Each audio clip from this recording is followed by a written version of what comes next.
শেখ হাসিনার বাপের কবরের সিটকানি নিয়ে আইছি গোপালগঞ্জে যাই সিটকানি গুলা কবরস্থান বের করবো। কেমন লাগছে আজকে সব মিলে আপনাদের? অনেক অনেক আনন্দ। শেখ হাসিনা নাকি লাইভ আইব, তার আগে আমরা পড়ছি। আর করার কিছু নাই, মদিনায় নাকি ঘুমাইতেছে। বাসা তো ভেঙে তছনছ করা হলো, পুরা পুরা একদম বরবাদ করে দিব। পুরা কবরের সিটকানি নিয়ে আইছি, তাই এই খুললা লাইব, খুললাই ধামাসা আবার চলে।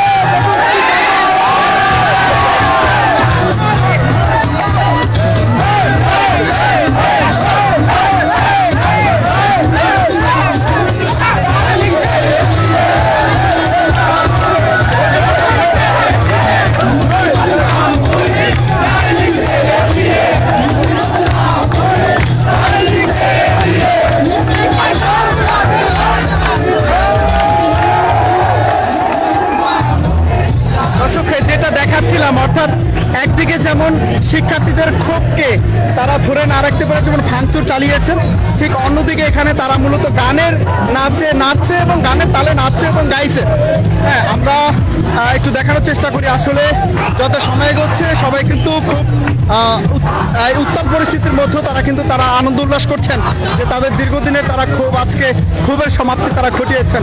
পুরো এই ধানমন্ডি এলাকাটা আজকে কানায় কানায় পরিপূর্ণ, অর্থাৎ শিক্ষার্থীরাও নয় শুধু, এবং নানান শ্রেণী পেশার মানুষ আজকে এখানে উপস্থিত হয়েছেন, যেটা আমরা সরাসরি দেখানোর চেষ্টা করছি।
বাংলাদেশের পার্শ্ববর্তী সে ভারতে বসে সে সেখানে ছাত্র সমাজের জন্য ভাষণ দিবে, এটা কি কোনো ছেলেখেলা মনে হয়?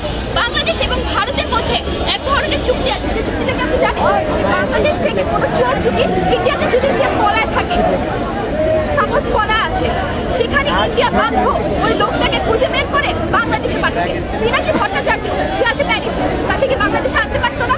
লন্ডনের সাথে এই চুক্তি তারেক রহমানকে নিয়ে আসার জন্য শেখ হাসিনা বারংবার এটা হচ্ছে করতে চেয়েছে, তারেক রহমানকে দেশে আনতে চেয়েছে, পেরেছে, কারণ ওর মতো গণ্ড তারেক রহমানকে দেশে আনতে পারি। ভারতের সাথে এই চুক্তিটা করেছে। এখন দেখ বাংলাদেশের সংবিধান থেকে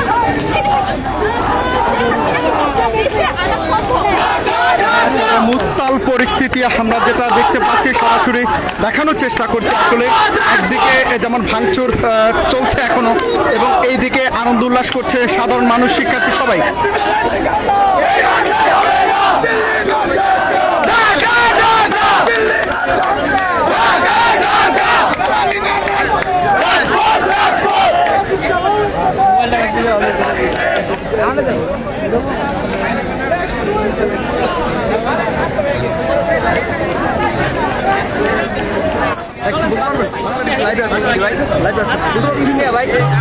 আজকের এই ব্যাপারটা আসলে কিভাবে দেখছেন এবং আপনাদের সব মিলে কিরকম আক্ষেপ ছিল এই বিষয়টা নিয়ে? ভাই আপনারা জানেন স্বৈরাচার ইতিহাসের পাতায় কখনো ফিরে আসে না, আসবেও না ইনশাল্লাহ। আর যদিও আসে আমরা বাংলার জনগণ সবাই মিলে রুখে দাঁড়াবো এবং আবার বিদায় করে দেবো। ভাই আজকের এই ঘটনার পর আওয়ামী লীগের, ছাত্রলীগের যারা পলাতক নেতা তাদের উদ্দেশ্যে আপনারা কি বলতে চান? আসলে আমরা তাদেরকে হুঁশিয়ারি করে দিতে চাই যেন আর কোনোদিন এই বাংলার মাটিতে কারো মায়ের বুক খালি না করে, এবং কারো ভাইয়ের বুক থেকে কোনো ভাইকে খালি করতে চাই, তাহলে তাদের হাত পা আমরা কেটে দেবো। যেটা আসলে দেখানোর চেষ্টা করছিলাম, অর্থাৎ একদিকে যেমন ভাঙচুর চলছে, ঠিক অন্যদিকে কিন্তু এখানে মূলত অগণিত মানুষ এখানে হাজির হয়েছেন।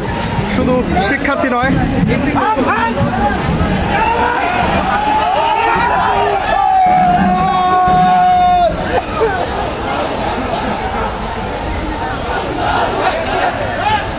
যেটা বলতে চাই যে আসলে শুধু শিক্ষার্থী নয়, নানান শ্রেণী পেশার মানুষ আজকে এখানে উপস্থিত হয়েছেন এবং তাদের যে আক্ষেপ, সে আক্ষেপ তারা পূরণ করেছেন।